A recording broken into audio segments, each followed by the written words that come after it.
In the streets of Rome, Enzo runs as fast as possible. The police are chasing him because he stole a watch. The chase goes on for a while, and when Enzo sees a protest, he mingles in the crowd to slow the cops down. Eventually he reaches the bridge and a police car blocks his way, so he rushes to hide inside a crane on the river. Unfortunately, the officers see what he's doing and Enzo has no choice but to jump into the water. He waits until the cops are gone to start moving again and accidentally steps on some old barrels which make him slip. A barrel breaks and Enzo ends up covered in its radioactive materials. By holding onto the crane he manages to resurface and start making his way home. During the bus ride, he keeps coughing a very nasty substance. When he walks the last few blocks to his apartment in the slums, his body feels weaker with each step. That night Enzo spends a lot of time in the bathroom throwing up more of the black substance. When he gets in bed he can't stop shaking even while covering his body with several blankets. On TV, the news talks about the recent bombings and all the protests asking the government for help. In the morning Enzo is feeling better and his spit is clear again. After having a quick breakfast he goes to see his neighbor and Sergio to sell him the watch, but he must wait while he finishes a meeting with his gang. In the office, gang leader Fabio is arguing with his men on how to proceed with their next mission. They need to retrieve some illegal substances from a pair of mule brothers. Antonio isn't very happy with the improvised plan and complains, but Fabio demands obedience. Then one of the guys brings Fabio a new phone but it's not the requested color, so Fabio proceeds to beat him up to death. After the meeting is over Sergio finally meets Enzo and buys the watch. When Enzo is about to leave, Sergio asks Enzo to join the mission too. It's pretty risky but Enzo needs the money so he agrees. Then they go to Sergio's house to get the things they'll need and Enzo meets Sergio's daughter Alessia. She behaves rather oddly and is often drawing childish art that she hangs on every wall. Alessia tells Sergio about her favorite anime Steel Jig, actually believing that the hero will come to save her one day.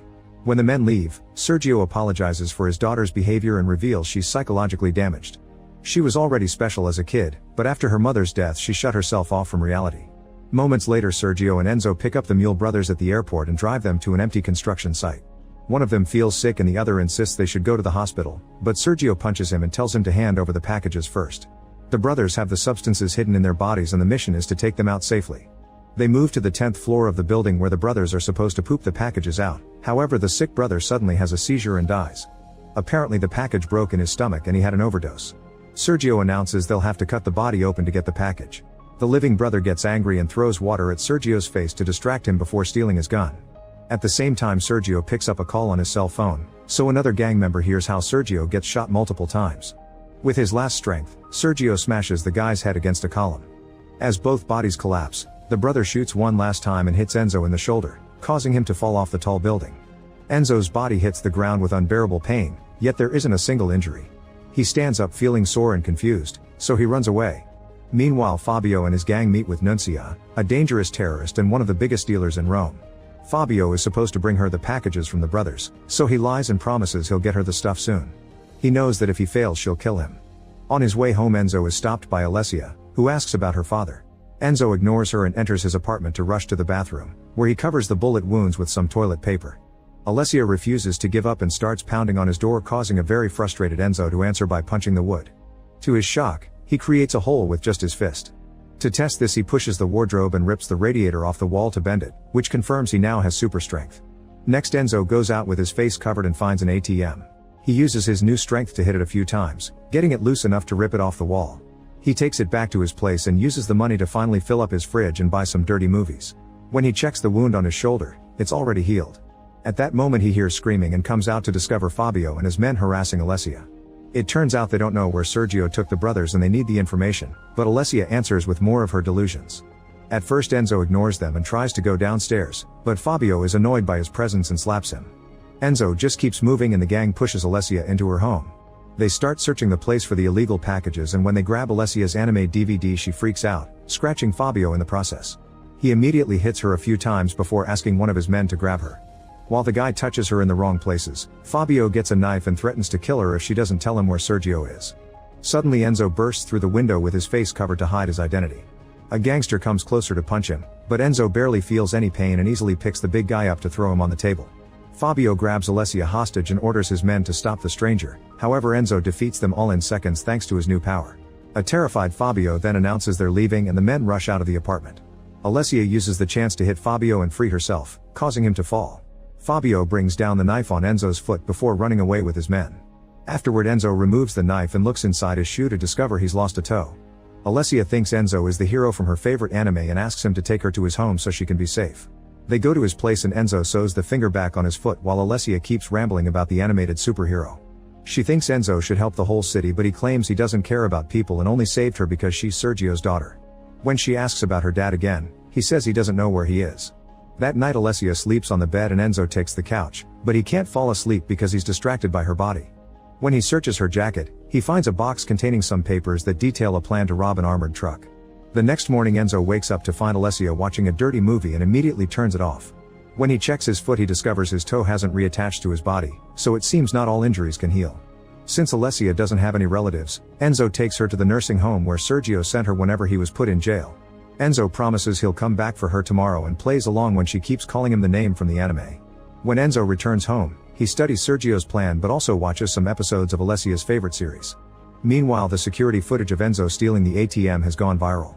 Fabio and his gang see it and they realize it's the same guy that attacked them. The group is still looking for the packages since Nuncia is expecting them, but Antonio thinks they should take a loan to pay her instead. However, Fabio refuses to ask anyone for help to protect his reputation and announces they'll rob the armored truck. When they return to the office, Nuncia's men inform Fabio that they've found Sergio's body, so Nuncia wants the money tomorrow. The next day Fabio and his men hide in the tall grass by the road to wait for the truck. However, Enzo is on the bridge and throws rocks at the truck to make it stop.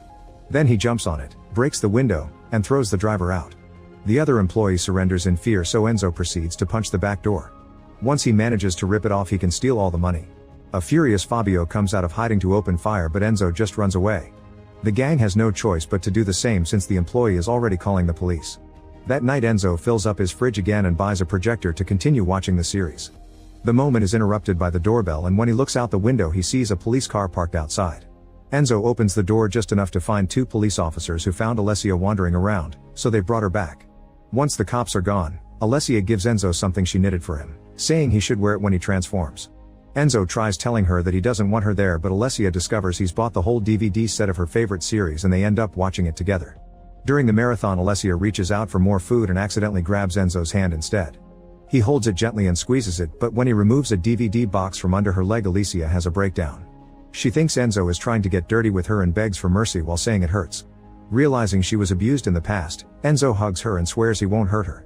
Meanwhile, Nuncia's men are at the meeting spot but don't see Fabio, so they try calling him. Fabio turns down the call while watching them from afar. The next morning Fabio notices some graffiti of the mysterious masked thief on the walls of his building. In the office Fabio finds Antonio getting ready to get that loan so he can pay Nuncia. An argument ensues, but no matter how much Fabio yells, Antonio doesn't respect him anymore and says he's in charge now. When Antonio walks out, Fabio sends his dogs to maul him to death. Back to Enzo, he takes Alessia to an abandoned amusement park because she remembers coming here with her parents when they still were a happy family. Alessia sits in the Ferris wheel and Enzo uses his strength to make it move, which makes her very happy. Afterward they go to the mall, where Alessia assigns a character to each stranger they see around. She convinces Enzo to try it, but he lacks imagination. They stop at a store to buy the princess costume Alessia always wanted. She invites Enzo into the changing room with her and gives him a few innocent kisses. Enzo finally loses it and pushes her against the wall to do the dirty, although Alessia doesn't enjoy it very much. When they leave the mall, Alessia snaps and yells at Enzo for not helping her find her father, so Enzo finally tells her that Sergio is dead. Alessia has a breakdown and blames Enzo for not protecting her dad. She also says she now understands he has no friends because he doesn't care about anybody, not even her. Then she runs away alone.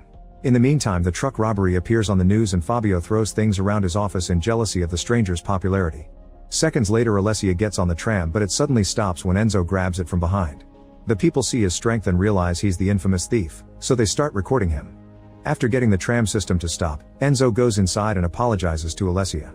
She agrees to leave with him but also reminds him to wear a mask since the passengers have now seen his face. Enzo carries Alessia out of the tram and people follow him to record him. The moment is interrupted when a new bomb explodes in the city. While everyone panics, Enzo takes the chance to escape with Alessia unnoticed. Minutes later they're at the police station and Alessia identifies her father's body. On a parking lot, Fabio meets with a dealer friend to ask for the loan and they end up getting naughty in the car. Suddenly Nuncia appears with her men, who drag him out of the vehicle and punch him. Fabio tries to explain he has the money but he's ignored. Nuncia shoots the other dealer and gets the money from the car while her guys tie Fabio up with tape. Then they pour gas on him and fill his mouth with soap while mocking him for crying. Nuncia gets her lighter ready, but instead of setting him on fire she starts laughing, saying they're just kidding. At that moment the other dealer reveals she's still alive and opens fire, quickly killing all of Nuncia's men. Fabio uses the chance to steal a gun from a fallen guy and opens fire too, hurting Nuncia's leg before she escapes in her car. A furious Fabio deals with his frustration by shooting the other dealer too. That night Fabio returns to his office only to discover all his dogs and the rest of his gang are dead. On TV he watches footage of Enzo at the tram and recognizes him as the guy from the stairs. At that moment the only surviving gang member enters the room and Fabio tells him they'll get revenge. They get in their car just in time to watch Alessia and Enzo leave their apartment with a bag of clothes and drive away on a bike, so they start following them. Sometime later Enzo and Alessia hide in a hotel in another city, hoping the police won't find them there. Enzo tells Alessia how hard it was to grow up in the slums and how he had to watch all his friends get killed during a robbery. Suddenly Fabio bursts into the room and shoots Enzo with a sedative, causing him to fall unconscious while the henchman also comes in to capture Alessia. When Enzo wakes up, he finds himself tied up with tons of tape. Alessia is being kept in a van and Fabio threatens to kill her if Enzo doesn't tell him how to get powers. At first Enzo says he doesn't know, so Fabio orders the thug to hurt Alessia. Hearing her in pain, Enzo has no choice but to cooperate. Enzo guides Fabio to the spot in the river behind the crane, but Fabio refuses to jump because he thinks it's a trap. At that same time Alessia tells the henchman she needs help peeing and once he's close enough, she stabs his neck with a knitting needle. She runs toward the river, where Nuncia and her thugs are showing up as well. Fabio opens fire and tries grabbing Alessia as his hostage, however the enemy quickly shoots him down. When Enzo checks on Alessia he discovers she's been shot too. A dying Fabio tries to crawl away but Nuncia stops him by burning him with a flamethrower. Fabio panics for a few seconds before his body falls into the river. Before dying, Alessia tells Enzo to become the hero Jig and save everyone. The next morning Fabio emerges from the river covered in chemical waste. He puts on some makeup to handle the burnt scars and even chooses a wig. When he tries to kill a fly he destroys part of his car, proving he's gained super strength too. Then he goes to Nuncia's headquarters and puts down his phone to record the following fight. Thanks to his new powers, he easily kills every single henchman in the room. When he reaches Nuncia, he hugs her so hard that he breaks her spine, killing her. After dancing with the body, he notices a mysterious door and opens it to find a big variety of weapons. The explosives prove it was Nuncia's gang who bombed the city. Meanwhile Enzo is too sad to do anything and simply wanders around. A pair of cops see him from their car but when they try to go after him, they accidentally cause a family vehicle to crash instead. The officers run to rescue the mother, but they don't grab the daughter in time and the car catches on fire. Enzo immediately rushes to the car and rips off a door to take out the child. The mother reunites with her kid and hugs Enzo to thank him, which reminds him of Alessia. Then the TV on a food cart shows the video of Fabio killing Nuncia's gang, which has gone viral. The video ends with Fabio talking to the camera, saying he's preparing something big. Determined to stop him, Enzo convinces a driver to lend him his bike. When the guy asks for his name, Enzo introduces himself with the name of the anime hero. In the meantime Fabio has made it to a stadium full of people by pretending to be hobo, which allows him to take the guards by surprise and knock them out. Once inside, he starts getting the bomb ready. When Enzo also arrives at the stadium, an employee reminds him he needs a ticket, but Enzo simply moves a piece of the heavy gate with his bare hands. He quickly finds Fabio and tries to fight him, but Fabio surprises him with his new strength and throws him through a wall. Enzo retaliates by throwing a toilet at Fabio's head and the fight continues. The men throw punches with outstanding strength and keep using the walls for extra damage. Noticing he can't win this fight, Fabio tries to run away and Enzo runs after him while the police begin surrounding the building. After lots of running, Fabio hides among the crowd in the stands, but Enzo still finds him and starts beating him up, causing him to drop the detonator. Fabio punches back and throws Enzo off before jumping over the wall. When Enzo manages to recover, he sees the cops trying to catch Fabio. He decides to jump too and he hits his head when he lands, leaving him dizzy. This gives Fabio time to defeat the cops and run away. Enzo forces his body to move and goes after Fabio, who activates the bomb manually inside an ambulance and runs to escape again. When Enzo notices there are only 5 minutes before the explosion, he gets in the driver's seat and takes off. Unfortunately, the police are blocking the street and don't back off when he mentions the bomb. Enzo decides to grab the bomb and push the ambulance forward, causing it to crash against the police cars. While the officers are distracted, Enzo runs through the crowd to try to reach the bridge, only to be tackled by Fabio. The bomb falls near the railing while Fabio starts smashing Enzo's head on the ground. Then Fabio runs toward the bomb and lowers the time to 15 seconds. Enzo recovers just in time to tackle him back, causing them to fall into the river with the bomb. The explosion finally happens underwater and doesn't destroy anything, it only sends up a burst of water that drops Fabio's head on the bridge. For the next few days, every news outlet discusses whether Enzo is a true hero or nothing but a thief. They assume he drowned during the explosion, but actually he's managed to come out of the river and now he wears the mask Alessia knitted for him to keep his identity hidden while helping the city.